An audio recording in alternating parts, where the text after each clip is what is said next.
Hello there. Good morning. Happy resurrection. It was Easter yesterday.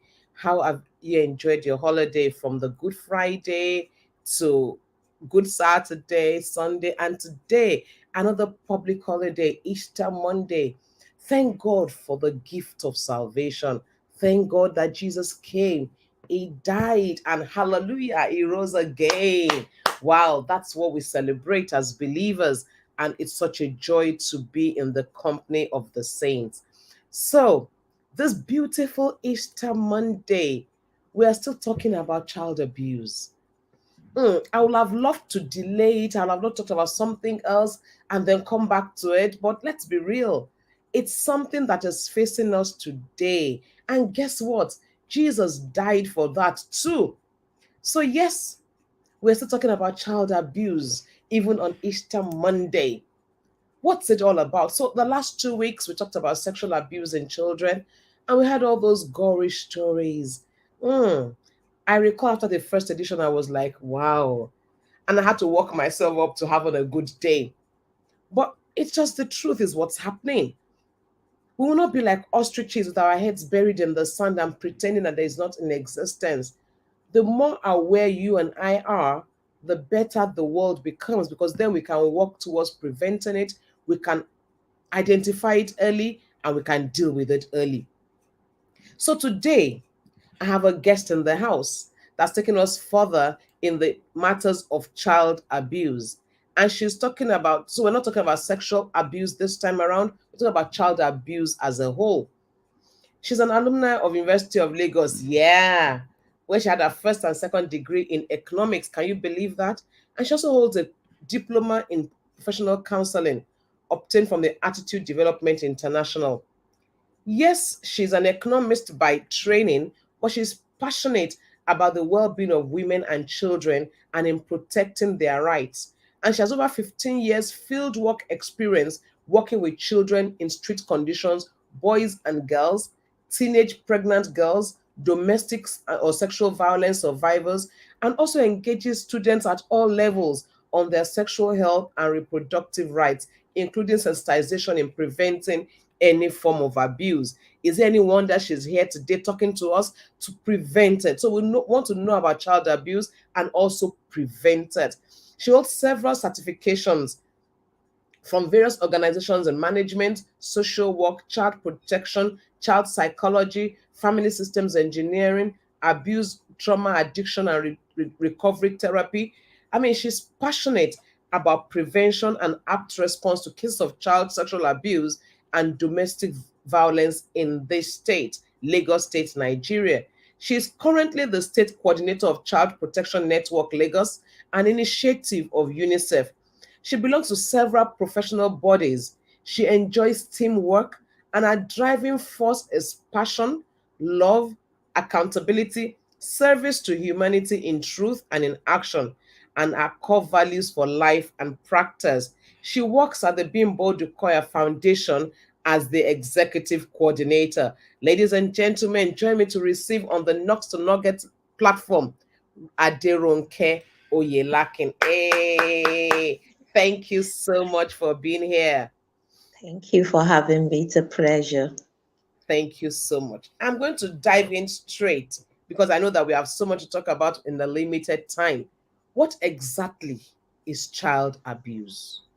Okay, child abuse. Looking at the word child and abuse, the child is anyone under the age of 18. We have that in our Child Right Law of Lagos State, which was called up from the Child Right Act of Nigeria. It says that a child is any person below the age of 18. So if you're talking about child abuse, abuse is any ill treatment Okay. of any child. So if we put child abuse together, it is the ill treatment of a child by adults or older children, or even Hmm. by their own age mates.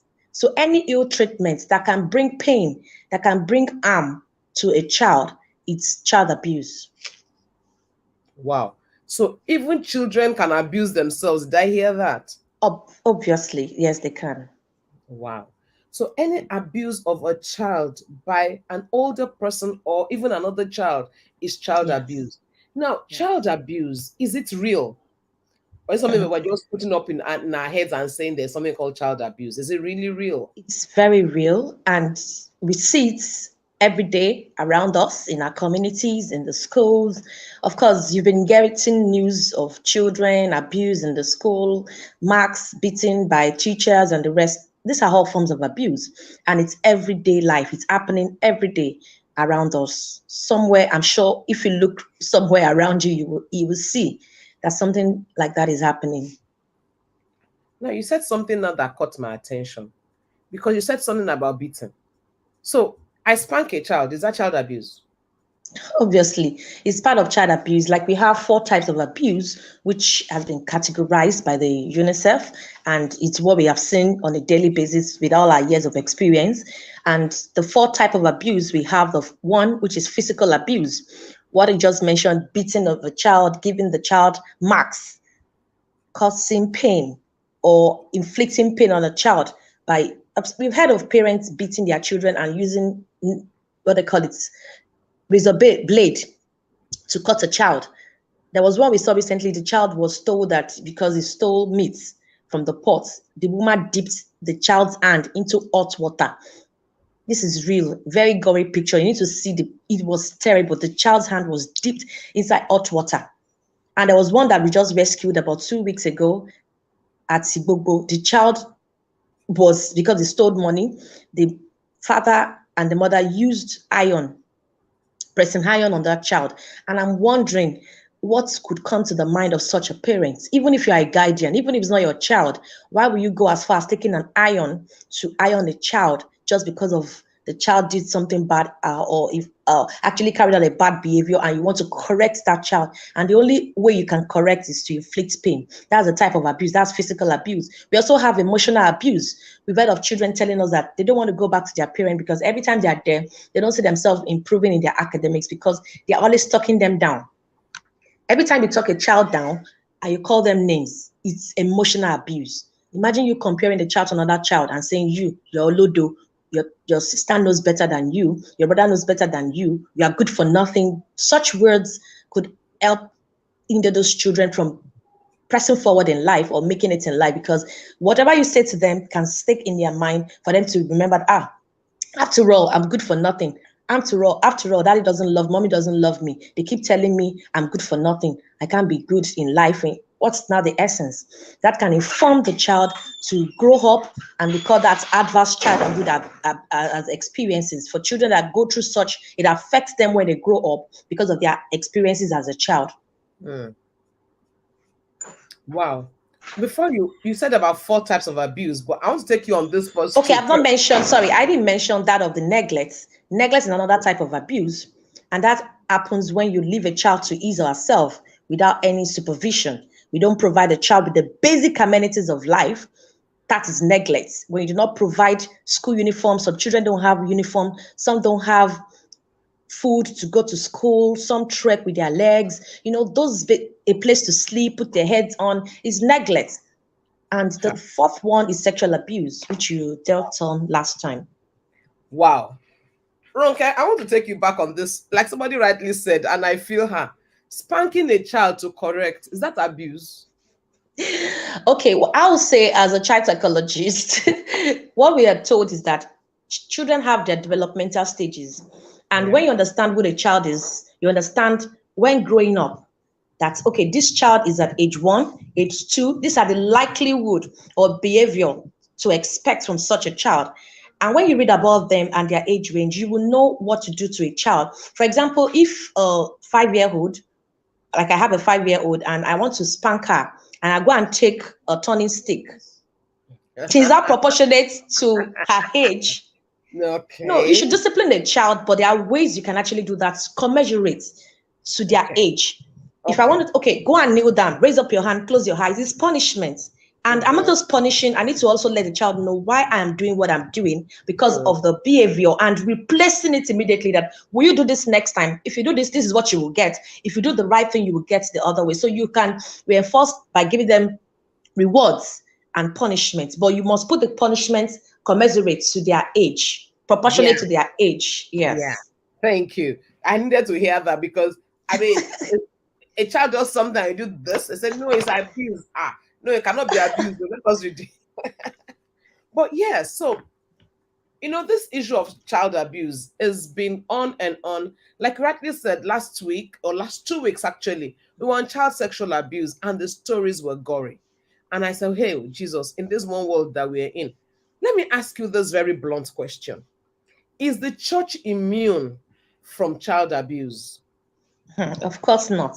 Where best can it be preached if it's not on the pulpit? Because we believe that majority of our people believe so much in their clerics. They believe so much in their pastors, their imam. And one of the things we are doing at Bimbo Foundation to ensure that every religious house, institutions, they also have this knowledge of how to prevent such. And they've given us the opportunity to come into their church, to engage the children, to also engage the parents, that you can innocently thinking in your mind, because by law there's no, you can't prove innocence or ignorance of the law, but you can innocently think that you're not actually inflicting pain or doing the otherwise, but you are abusing your children. So when we come to such gatherings, we help them to understand. So there's so much work to be done. Even in the house of God, they need to know that even though the Bible says spare the rod, spoil the child, you also need to balance it. There are other types of abuse that happens right here in the church that we are aware of.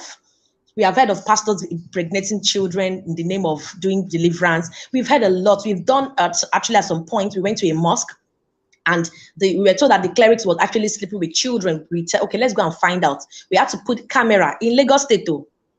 We had to put camera unknowingly in that mosque, Islamic school. And when the camera was there, we found out it was true and he was arrested.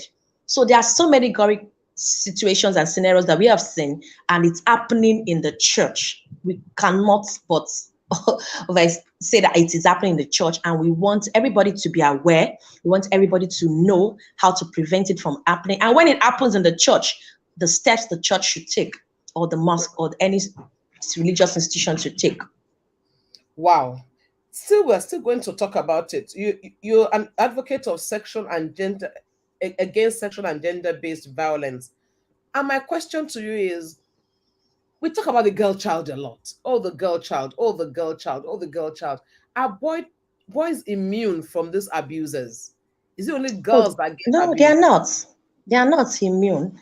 And of course, one of the abuses that we see regularly in schools that we've been getting information on is bullying. Mm, A lot of boys get bullied.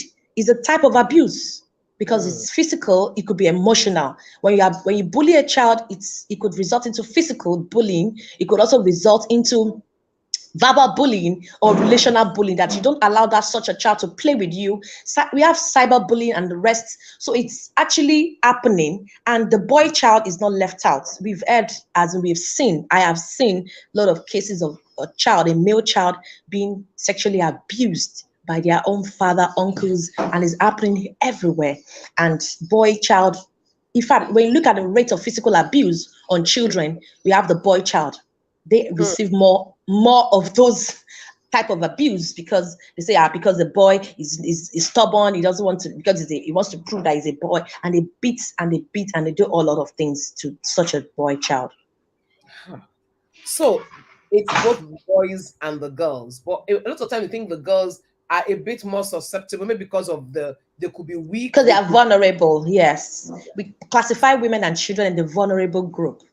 And Mm, we actually put that because we know that the women, because of their gender, and that is why we are trying to do more of awareness, that I'm a girl, I'm a woman, doesn't make me less valuable, or a lesser sex that I should be looked down upon. No, but because of the society and the cultural values that has placed that women are more vulnerable, because we do not think like men think, and that's the way the society has tamed us, but we are not. We know ourselves, or you don't know. We know that we are much more than what the yeah. society think about us. So because children are placed in the group of vulnerables, because they can't help themselves. Imagine a Yeah. child has not been provided for. Will he or she go out to go and fend and get money to pay for rent, to pay Mm, for feeding, clothing, to pay for educational supplies and going to school? These are things that naturally, because a child is less than 18, you, the parents, the guidance should provide for such children without them going through that process of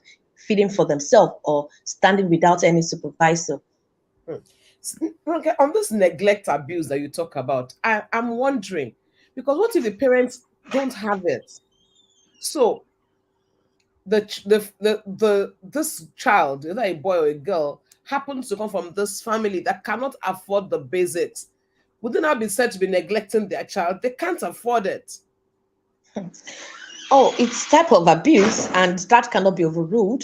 And what we do, we've seen parents in such categories, and that is why most times when we get to know of a child or anyone that falls in that category, we go to investigate. Like there is one we are working presently on with the Agor police station.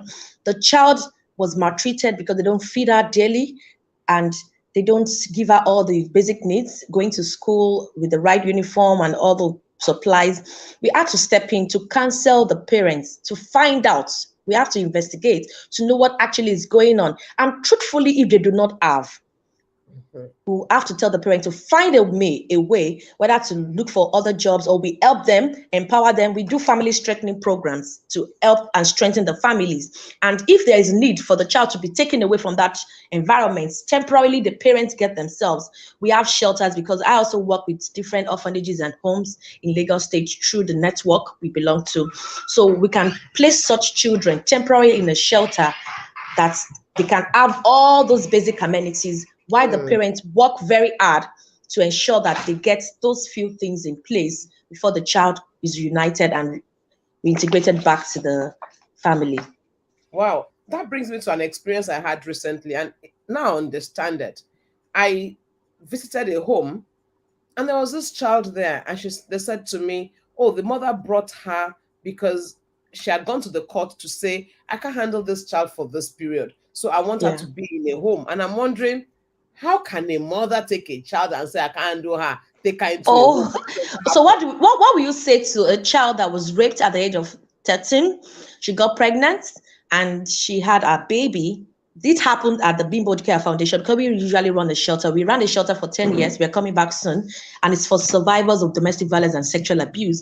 A 13-year-old girl was raped by her uncle and she had a baby out of the issue. And the child could not stay with her. She's just in GSS 3. So we had to take the child from her. We went to court. Of course, they all came from the legal backing of the Ministry of Youth and Social Development. So we asked her, this child can't be with you. And right there from the court, we took the child to an orphanage. Hmm. Orphanage. Wow. The Wow. child was signed to stay there for 2 years. So after she finished her secondary school, we had to renew 2 years after that. She had not yet finished. We had to go back to court. They renewed. And when they renewed, we saw that there is need for her to go to the university. We asked her, do you want to have this baby? Why you Oh, I think we lost the her there. She's child? coming back on. Okay, so Okay, you're I'm back on. here. So Yeah. we asked the child, the lady, do you want to take this child with you back home while you're already leaving secondary school, or you want to give a family member to take care of temporary, or you want the child to remain at the orphanage? She said she wants to bond with her child. And the child was released to her.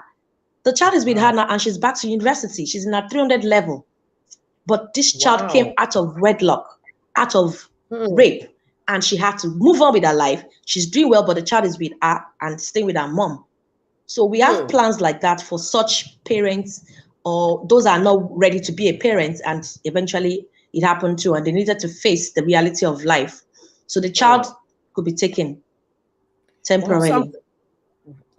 child can be taken temporarily. Okay, that's a good one. Thank you so much for enlightening us. And I'm taking you up on this. Interestingly, Gilbert too asked the same question. Children under 18 hawking today or staying in parents' shops.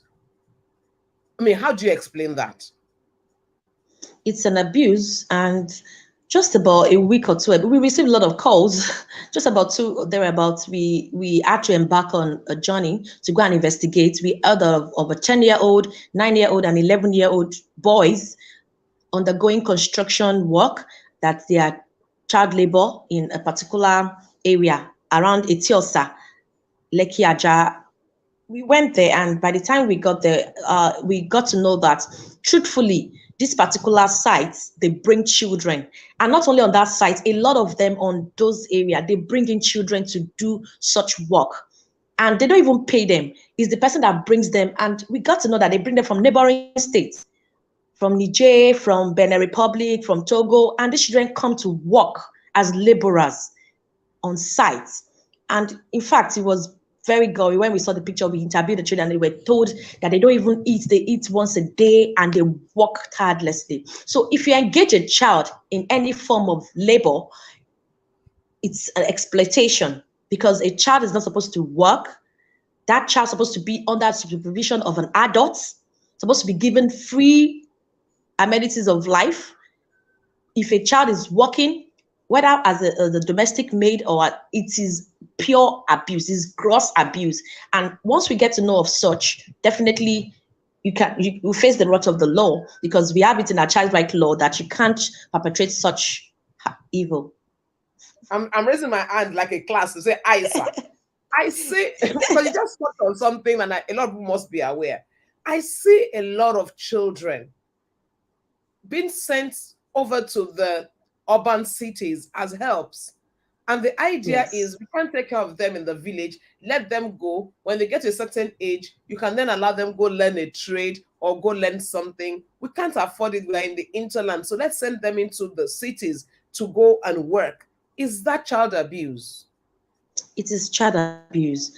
We've had lots and lots. I can't say a lot more cases on a daily basis. We've seen, there's one we are working on now. Our parents sent her from Imo State to their own sister, the mother's sister, to live in Lagos. And what the mother said was, "Oh, please, I have three of them. I'll send one to Lagos, I'll send one to Abuja, and I'll stay with one because I can't take care of them." So what we are trying to do to prevent such is to because we have a network of child protection in all the states, we try to enforce that let us have more awareness that if you do not you should not have children you can't cater for, that you can't primarily provide for. I think the basic of this is to go into family planning, encourage them for family planning, and also encourage them for parenting skills. That taking children away into different homes does not help.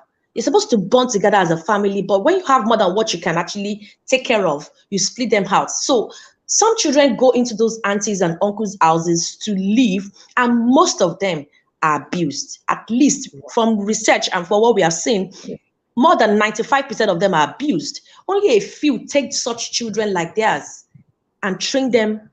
They go to school, they do every other thing that their own children are doing. Only a very few. But most of the children we have here, they are being abused, either verbally or through neglect. And most of them are sexually abusive because they are living with an uncle, and the uncle is perpetrating evil on them.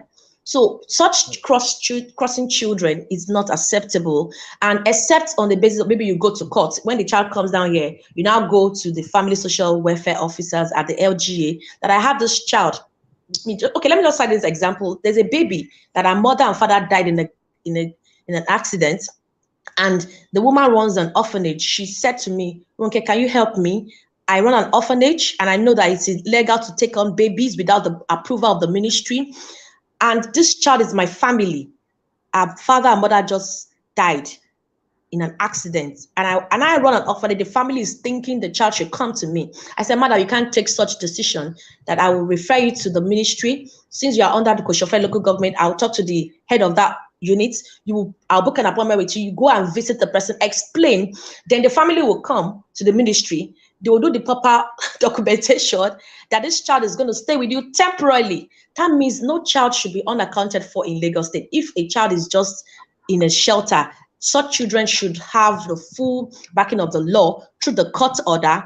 That's the care order for that child to stay in your shelter. A police extract from the police station if a child is lost and found and they are placed in a shelter. So you can't just take children anyhow across families. Because once we get to know that they're not your real children and you are also abusing them, you'll face the wrath of the law. Wow. So women out there, don't take anyone under 18 to come and work in your house. It's illegal. Now, I'm hearing that even me for the first time. So if you have any child under 18 trying to come work as a house help, please run so that you don't get arrested, because then they'll not say you are making the person work. What about those that are Is begging on the street? exploitation. They Exploitation. also, yes, any child too that is exposed to, because they're exposed to danger, they're But wait, exposed to Ronke, harm. what about those who are hawking on the streets? They're also exposed to harm. Is exploitation, is child labor. You are letting the children go fed for themselves. That's the meaning. You send them out on the street to go and hawk and bring money. That's exploitation. That's How do child we engage them? abuse. Nobody is arresting them. Nobody is doing anything. We see them. They have been packing, no. The ministry have been packing and they're tired of packing, because as much as we go, we report, they bring them out of the streets. They come from neighboring states, and there are meetings I've attended. I told them until we reach out to those neighboring states and we find out and tell them any child that is found go straight into the government's property, and we can, those are adoptable, they will adopt them. They will take them away because they keep coming from neighboring states. Recently, we did our International Day of Street Children, and come and see street children in Oshodi, in Koshofe, they are everywhere. The rate at which these children are coming from neighboring states, Ogun or your Ondo, it's really alarming. And if we're not careful, they are the ones that will grow up to become something else on the streets. Wow. Ronke, I hear you. So street begging recently, Lagos state government frowns at it. They did something on it and we still have it. And the homes we have, they're not enough. They are everywhere. So I think the neighboring states, we need to find a way to actually explain and do a lot of awareness in those states so that those children will not be released. Some run away from the home, but some in Nigeria here, Lagos State especially, parents are the ones that send their children to the streets because they can't fend for themselves alone. The parents can't take care of them. Go and work before you can eat. Is an abuse. Somebody is asking, and that's, she took it right out of my mouth. Can anything be done nationwide? Because now she's saying it's there in Abuja. I go to Abeokuta, I see it. I go to Owerri, I see it. It's everywhere. What can we do as a people? Is there any national policy that can be enforced to say, look, wherever, no child under 18 must be seen on the street? It's everywhere. Even those working in construction companies, you see them everywhere, carrying one block, carrying two block. And what do? Is there anything that can be done nationwide? But or like Gilbert said, it's only Lagos State that is doing all this muzzle on children protection. It's like it's a Lagos State thing. Can we have Yes, we something? are the front line. Yes, we are the one actually championing all of those things. We have the child protection policy of Lagos State, and that was signed into law by Akiwumi Abode. And we have quite a lot of policy. We have social protection policy. There's a lot of policies we have in Lagos State, and we have also actually domesticated the child right law of Lagos State, and it's currently amended. We are looking at ways we can actually stop child begging, child labor, but it's actually alarming. It's increasing on a daily basis. There are times that the ministry go on the street to ensure that children are taken away from the street. But when they put them back in the shelter, we are also some of the way institutionalizing them, because children are supposed to grow in families. So I think the work is for us to have a national policy, like you said, that this is a law, this is a national document, and every state must ensure that they pass it on. Look at the Child Rights Act, for instance. Not all the states have actually passed it. They've not domesticated it. Yeah, and that's why some children are still being married out in some states. True. Because it's not until that state sees it as a problem. Lagos State for us now is a major problem, and we are trying to confront it. We're going to the nooks and crannies, doing grassroots sensitization. Parents, watch your children. Don't expose them to harm, because the child on the street can be kidnapped. Like I got a report recently from Mushin Jaraba Muslim community, those Hausa community, that children are getting missing on a daily basis. And they asked me to come and have a meeting with the Seriki of Ijaraba. So I sent our people there to go and investigate, and we are trying to have an awareness generally for people in that environment. Why are children getting missing? So when you expose children anyhow, they're on the streets begging, they're on the streets selling. Somebody can pick them. And now that we have children organ harvesters, they're Hmm. everywhere. They are harvesting children organs. They are going around Jesus. looking for children they can pick. So why are we Jesus. going to expose them to danger? Hmm. Ewo. So we need to have that legislation done, and as soon as possible, that would actually help us to curb this Eh. menace. Wow. What Emeka is saying, I actually feel him. He says is one of the national policy might be one of the tables, biggest tables you may not want to shake. The truth of the matter is this: people are profiting from this. And because people are profiting from this, it's a bit difficult to put legislation out there and have people follow it up. You know, let's look at this. Since growing up, I decided on my own to do some trading during holidays to have pocket money.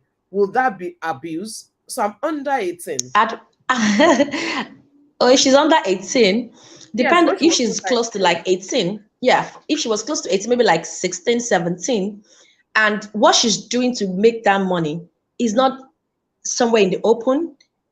We need to find out what exactly she did at that age. Because when I was growing up to when I finished my secondary school at the age of 16, 17, I didn't pass my WAEC once. I needed to go back to rewrite, and my parents did not have the money that time. So I said to myself, I was going to work to earn to pay. And they're like, no. I said, no, I just want to work. And there was a place close to my house that I was doing the sales girl a particular time. I'll take my book along with me, read, and I enrolled for external examination myself.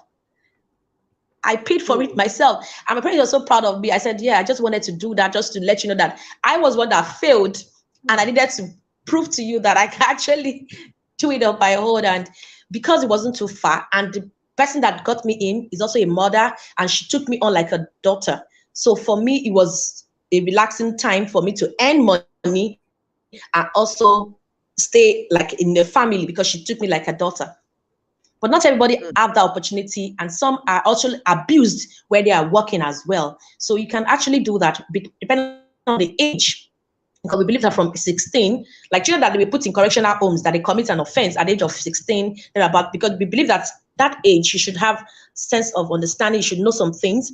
As a child, you should be able to take some initiative, and you should be able to think of your actions and your responsibilities. So we also teach children responsibilities.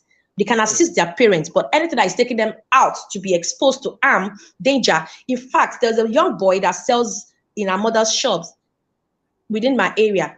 And my children one day asked that, why are you selling? He said, yeah, I'm helping. And after that, he's helping his dad and mom. They are also there. So when I packed, I wanted to buy, he came to me.